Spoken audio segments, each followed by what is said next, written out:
Good morning, everybody. Happy Wednesday morning. And this is video 1. And this video is about Harry and Sentebale because we know he just made a quote unquote surprise visit while he was in Florida. So let's jump in and cover that really quick, shall we? Let's go. All right, I'm going to give you guys a little bit of backstory just so you know. While William was in Dubai with Catherine, Harry came out and started talking about Sentebale and how he wanted to continue his mother's legacy. So Harry apparently went to Africa and met this little girl, and this was the moment when he decided to create Sentebale, however you want to say it, which means forget-me-not. This was the moment that just inspired him to start the charity. Harry made a public declaration that he was going to support this little girl. He was going to help her growing up, help with her education, the whole bit. You can see this article is from 2009. So they track her down 5 years later and find out that 3 years earlier, she'd been handed to her grandmother. This grandmother was so poor, their report says she couldn't even afford soap. So the little girl was going to school dirty and hungry. Go forward 6 years, the girl is 12 and she's living in a one-room hut with her grandmother. This child told the media that Sentebale has given her no care, no counseling, no medical help, nothing. She also said at that point, sometimes she went days without eating. And she became like the touchstone for Sentebale, who was always trumpeting its success to the media. Now, this article threw out some numbers. They claim they serve 1,100 HIV-infected children every month and 13,200 children yearly. They were also bragging on the opening of a new center. So the girl is living in the one-room hut with her sister and her grandmother. They sleep on mats on the cement floor. And she said, I'd really like to talk to Harry. She said, I'd like the food, the clothing, and the school fees he promised. You should know they get by on the grandmother's pension of £25 a month. And since she's moved back to this village in the 9 years, Sentebale has only been by to visit twice. Once in 2009, once in 2013, she was given £22 and told that they would fund her high school, and she hasn't heard a peep from them since. The little girl claims to know nothing about the new center that had opened at that time, and when Sentable was reached out to, they refused to comment. I have to wonder if he doesn't use this charity for good PR. I mean, he shows up, he gets some pictures, and people go, oh, isn't he wonderful?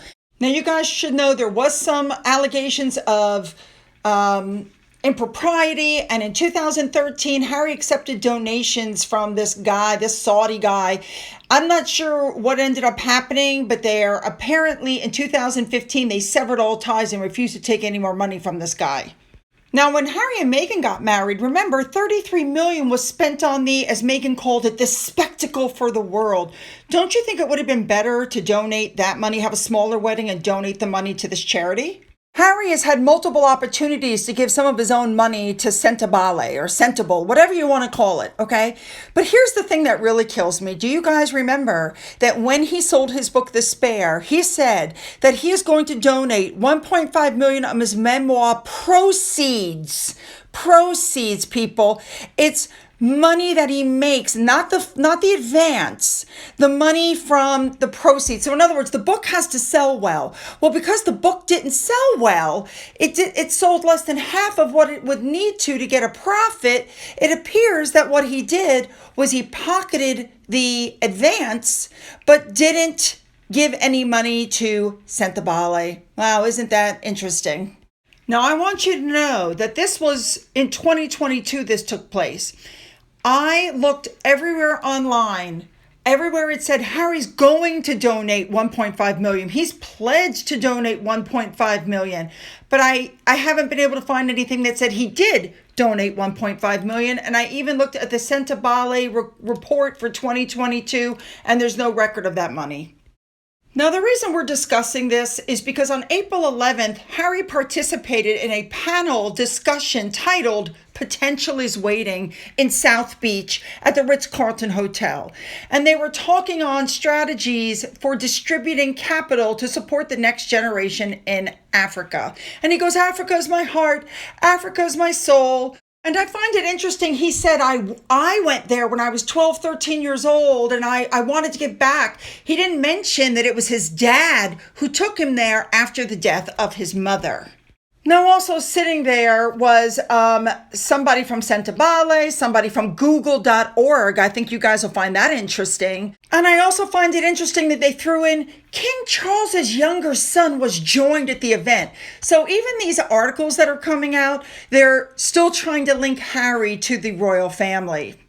Now, of course, it wouldn't be an event if Delphine and Nacho didn't show up. If those of you who've seen my video on Tuesday know what I'm thinking about that one.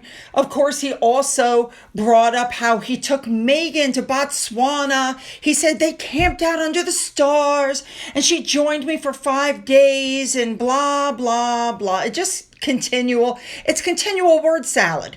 It's the same stuff. My mom, my dad, Africa, and Nacho's there. I can't imagine that he said anything that we haven't heard a gazillion times before.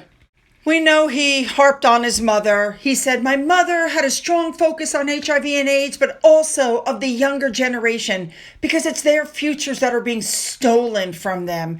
And at the heart of Sentebale, what we've always believed is that every single young person should have the chance at a better future. If he wants those kids to have a better future, maybe he should start with the kid that he made all of those promises to. Now, Meghan was not there, which is something that I find interesting because Nacho was there, because Delphina was there. Where was Meghan? Why didn't she show up for this?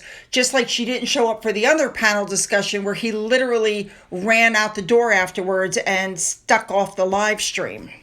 Something is definitely going on because the article even points out that all of his appearances here and the one for Better Up are all being managed with very limited photo opportunities and no chance for discussion, no chance for questions, very limited videos showing up. He's absolutely being managed. This whole thing, this is part of their rebranding. Everything is being micromanaged. There is an unsubstantiated rumor. I have no way to confirm it, so we're just going to skip it. But there is an unsubstantiated rumor that somebody was yelling out to Harry during the event going, why don't you, get in touch with your dad? Why doesn't Meghan talk to her father? That kind of thing. And it became very uncomfortable. And that's one of the reasons why they're, handling Harry so carefully. All right, you guys, I know that was a ridiculous amount of information, but I want you to hit the like button, hit the subscribe button, put your comments down. I definitely want to know what you guys think of this. I think he should honor his promise to that poor little girl. That's what I think. All right, let's move on to video number 2. Follow me over. Let's go.